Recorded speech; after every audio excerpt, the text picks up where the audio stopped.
I'm going to try out my new Hell's Kitchen cookware. We're going to test it with a recipe from Season 1, Episode 9, the Scallop Appetizer.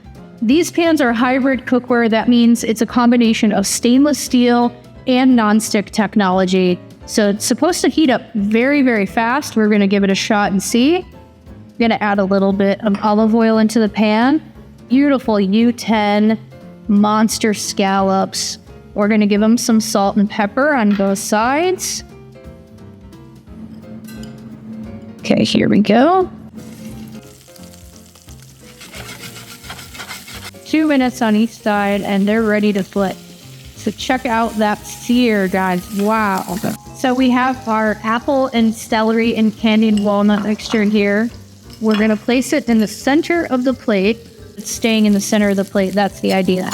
Microgreens here I'm going to add to the top just to give it some more height. And we have the apple butter compote. That's going to go down underneath each one of the 4 scallops.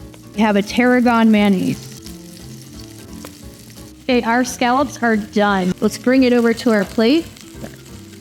And we're going to place 1 scallop on each of the 4 dots of the apple compote. Beautiful. Hell's Kitchen Scallop Appetizer.